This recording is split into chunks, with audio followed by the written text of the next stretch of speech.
នេះស្លឹកសក្រីដែលកិនហើយគ្រឿងកិនហើយហ្នឹងសម្រាប់ស្លកោហ្នឹងវាពណ៌ខៀវអញ្ចឹងកន្លះខាប់អង្ករលីងមួយខាប់ទឹកត្រី1 tablespoon ប្រហុក1 tablespoon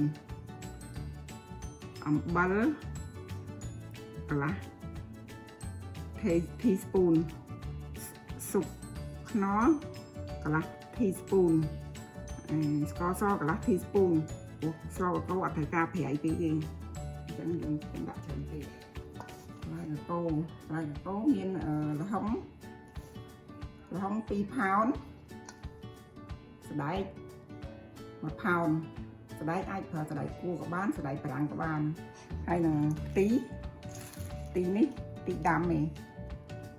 បេះផ្ទះបងប្អូនមកដែរទី1ផោននេះសាច់ជ្រូក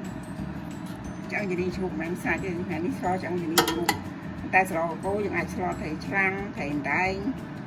ត្រីអីក៏បានដែរឲ្យតែយើងអាចយកស្លបានហើយចាប់ផ្ដើមបើកភ្លើងដាក់សាច់ជ្រូកដាក់គ្រឿងចូលមុនកូរគ្រឿងហើយសប់ជាមួយគ្នាហើយត្រី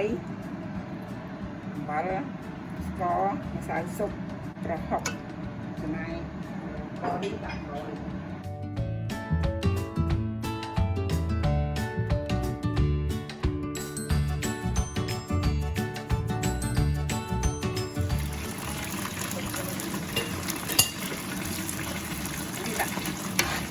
ទឹកវាបន្តិចដើម្បីងាស់ឆ្អឹងពីឲ្យវា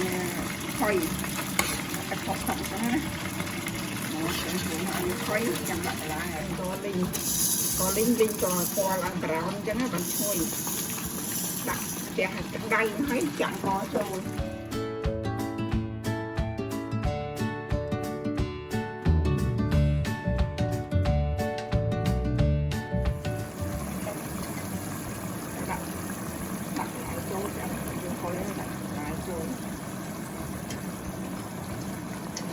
ដាក់ចូលប្រហែលដាក់ទឹកកន្លះបន្លែហ្នឹងជាមួយសាច់ឲ្យវាទុនបន្លែសិនចាំដាក់កលីង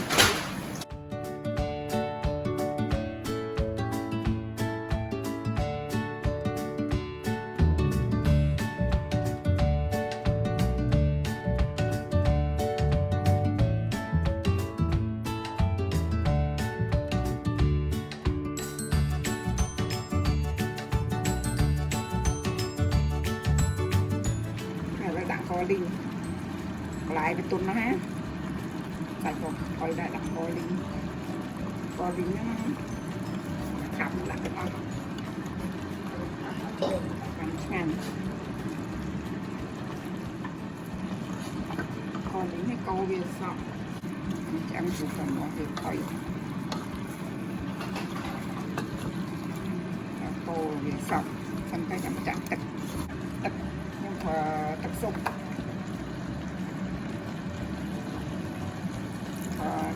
សិបកង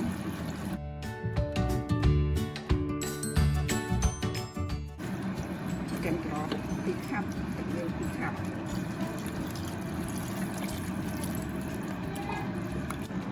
វាចាំណៃរំងាស់ហើយ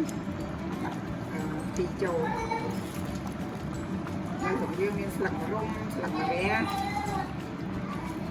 ស្លឹកបាស